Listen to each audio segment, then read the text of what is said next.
Você me desculpe, mas eu acho que a gente precisa explicar um pouquinho para o telespectador como ocorria o financiamento desses pontos de cultura, que na verdade eu esperava que você explicasse também.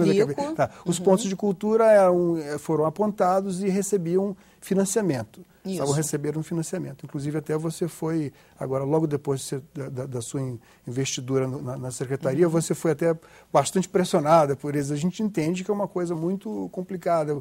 Você atender a todas essas manifestações, são artistas e todos têm sua demanda, todos acham que a sua demanda é a mais importante.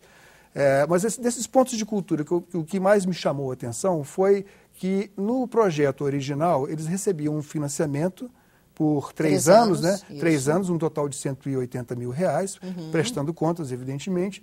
E nesse financiamento, na primeira parcela, eles já recebiam material suficiente para que registrassem computadores, a câmera de vídeo, algum material de edição, que não era padrão, mas de acordo com a necessidade de cada um, para que eles mesmos fossem se apropriando da capacidade de registrar e de divulgar seus trabalhos. Claro, alguns foram mais hábeis, outros menos hábeis. A gente sabe, não pode colocar tudo numa mesma massa, porque o retorno da cultura não é meramente o dinheiro. Claro. Não é isso? Claro. Mas houve algum problema que fez com que vocês mudassem o direcionamento nessa questão da inadimplência de alguns grupos? Não, então, eu acho que aí é isso que eu te falei. Existe uma concepção, que foi uma concepção muito importante, né, mas que na avaliação que a gente tem hoje, ela não acompanhou um modelo de gestão pública eficiente. Então, na verdade, você tinha uma necessidade de abrir o Ministério da Cultura para uma série de demandas de viés mais popular, aprofundar essa dinâmica. Isso foi feito e eu acho que foi feito com um resultado muito positivo. Hoje a gente tem uma rede de mais de 2.500 pontos de cultura no Brasil, tá? E aí você consegue gerar um certo nível de escala para falar que o Estado brasileiro tem responsabilidade ou se sente corresponsável, né, pela sustentabilidade de grupos que não teriam condições se não tivessem essa relação com o Estado. Isso é uma questão. Podem se candidataram-se a pontos de cultura, associações, sindicatos, organizações, sem fins lucrativos, mas já como pessoa jurídica constituída. Exatamente. Certo? Agora, tematicamente, eu queria que você traçasse um leque de quem são esses pontos de cultura, a variedade deles. Aí é que eu acho que começa a questão. Num determinado momento, quer dizer, o que cabe ao gestor público? Né? Ele tem que responder qual é o propósito e a finalidade dessa política para o conjunto da sociedade brasileira. Tá? Então, assim, você tem, o que a gente identifica é que houve um crescimento muito grande dos pontos de cultura e, portanto, do orçamento que está vinculado aos pontos, sem que tivesse uma avaliação de como que o Estado estaria monitorando esse processo e orientando esse processo. Me dá um exemplo. Na gestão administrativa, né, na relação com os estados e municípios, que também são parceiros nossos na formação de redes de pontos de cultura, na análise de como que a experiência do ponto contribui para formar políticas de Estado. Vou dar um exemplo.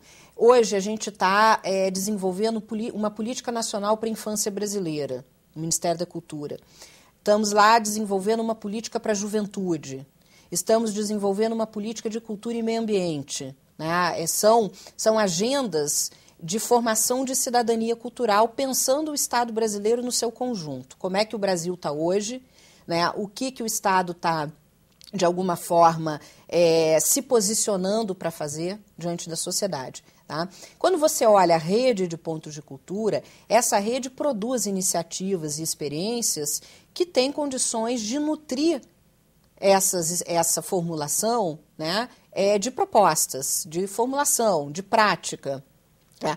Quando ela se constrói num modelo apenas de rede, de expansão em escala, sem que o Estado procure essa interlocução e esse diálogo para ver de que maneira que a rede colabora para formular uma política para o conjunto da sociedade, né, você passa a ter uma dificuldade de explicitar para o resto da sociedade brasileira, por que você está selecionando determinados grupos em detrimento de outros? De fato, é muito difícil, porque uma coisa não tem o peso igual à outra, né?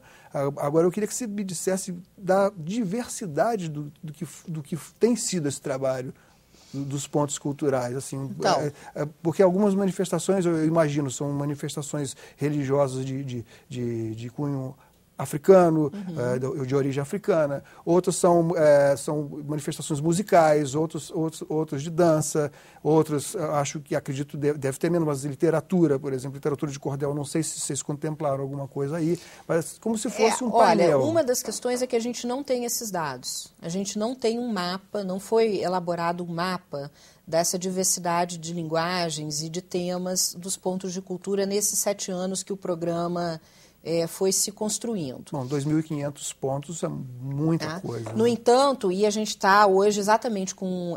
a gente fez um acordo com o IPEA, porque o IPEA fez 2 avaliações do programa, e a gente está, nesse momento, criando essas tipologias que você está colocando, que são fundamentais. A gente tem que conhecer a natureza do trabalho dos pontos de cultura. Mas a diversidade é grande. A gente tem desde griots, né, quer dizer, que são a transmissão oral de saberes, né, de mestres de cultura popular. A gente tem pontos de cultura em aldeias indígenas, que hoje a gente vem discutindo com a FUNAI, que política que é essa de pontos de cultura em aldeias indígenas. A gente tem pontos de cultura que são terreiros, até os mais inovadores, que desenvolvem linguagens na área de teatro, de dança, de músicas, e a diversidade é muito grande. Tá? Nesse momento, a gente está olhando para os pontos de cultura como produtores de conhecimento. Tá? Eu acho que é nesse momento que a gente está.